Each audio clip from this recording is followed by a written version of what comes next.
brought you by Silver Pumps and Motors. Top quality और consistent performance के लिए सिर्फ सिल्वर पंप्स नाम याद रखना. బిగ్ టాస్క్ కోసం బీజేపీ రెడీ అవుతోంది. 4 అతిపెద్ద సమస్యలను సాల్వ్ చేసేందుకు కమలం పార్టీ కసరత్తులు చేస్తోంది. ఫారెన్ టూర్ నుంచి ప్రధాని మోదీ రాగానే ఎన్డీఏ భాగస్వామ్య పక్షాలతో బైఠక్కు ఏర్పాట్లు చేస్తోంది. ఇంతకీ బీజేపీకి నలుగు పెడుతున్న ఆ 4 సమస్యలు ఏంటి? ప్రధాని మోదీ విదేశీ టూర్లో ఉంటే స్వదేశంలో బీజేపీని చాలా సమస్యలు సతమతం చేస్తున్నాయి. పార్లమెంటులో మంటలు పుట్టిస్తున్న విపక్షాల ఆపరేషన్ సింధూర్కి చెక్ పెట్టేదెలా? బీహార్లో ఓటర్ల జాబితా సవరణ వివాదం రేపిన చిచ్చును చల్లార్చడం ఎలా? ఉపరాష్ట్రపతిగా ఎవరిని ఎన్నుకుందాం? ఢిల్లీ హైకోర్టు న్యాయమూర్తి యశ్వంత్ వర్మ అభిశంసనపై ముందుకు సాగేదెలా? ఇలాంటి ప్రశ్నలన్నిటికీ ప్రధాని మోదీ ఇండియా వచ్చాకే జవాబు లభించే ఛాన్స్ ఉందంటున్నాయి బీజేపీ వర్గాలు. వచ్చే వారం మోదీ రాక తర్వాత ఎన్డీఏ పార్టీల పార్లమెంటరీ భేటీ జరగనుంది. ఆ భేటీలో ఈ 4 అంశాలపై కూలంకషంగా చర్చించి ఓ అభిప్రాయానికి వచ్చే అవకాశం ఉంది. ఉపరాష్ట్రపతి జగదీప్ ధన్ఖడ్ అకస్మాత్తుగా తన పదవికి రాజీనామా చేయడంతో ఆయన స్థానంలో కొత్త వారిని ఎన్నుకోవాల్సిన పరిస్థితి తలెత్తింది.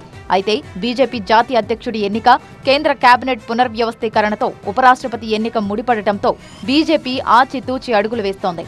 ఇక ఈ పదవిని బీజేపీనే దక్కించుకుంటుందా, ఎన్డీఏ భాగస్వామ్య పక్షాలకు ఇవ్వాలా అనే దానిపై కూడా జోరుగా చర్చ జరుగుతోంది.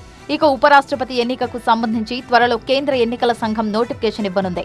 మోదీ ఫారెన్ టూర్ నుంచి వచ్చాక ఎన్డీఏ భాగస్వామ్య పక్షాలతో జరిగే భేటీలో ఉపరాష్ట్రపతి అభ్యర్థి ఎవరనేది ఒక కొలిక్కి వచ్చే అవకాశం ఉంది.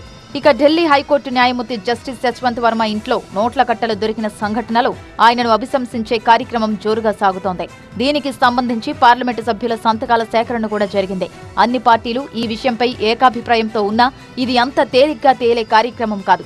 దీంతో జస్టిస్ యశ్వంత్ వర్మను అభిశంసించే తీర్మానంపై ఎలా ముందుకు వెళ్లాలి అనే దానిపై మోదీ అధ్యక్షతన ఎన్డీఏ ఓ నిర్ణయం తీసుకునే ఛాన్స్ ఉంది. ఇక పార్లమెంటు సాక్షిగా ఆపరేషన్ సింధూర్పై ప్రశ్నల అస్త్రాలు సంధిస్తున్నాయి విపక్షాలు. అధికార ఎన్డీఏపై నిత్యం విరుచుకుపడుతున్నాయి. వచ్చే సోమవారం లోక్సభలో, మంగళవారం రాజ్యసభలో ఆపరేషన్ సింధూర్పై చర్చ జరగనుంది. ఉభయ సభల్లో 16 గంటల పాటు చర్చ ఉంటుంది. ఇదే టాపిక్ పై పార్లమెంటులో విపక్షాలను ధీటుగా ఎదుర్కొనేలా వ్యూహం సిద్ధం చేసుకోవడానికి మోదీ రాక కోసం ఎదురు చూస్తోంది కాషాయ పార్టీ. ఇక బీహార్ అసెంబ్లీ ఎన్నికల వేళ అక్కడ ఓట్ల సవరణ వివాదం రాజకీయ రచ్చగా మారింది. అది పార్లమెంటులో కూడా ప్రతిధ్వనిస్తోంది. పార్టీ ఇమేజ్ డ్యామేజ్ కాకుండా దానికి ఎలా ఫుల్ స్టాప్ పెట్టాలా అని బీజేపీ తర్జన భర్జనలు పడుతోంది. మోదీ రాకతో తమకు కాక పుట్టిస్తున్న ఈ 4 సమస్యలకు పరిష్కారం దొరుకుతుందని బీజేపీ భావిస్తోంది.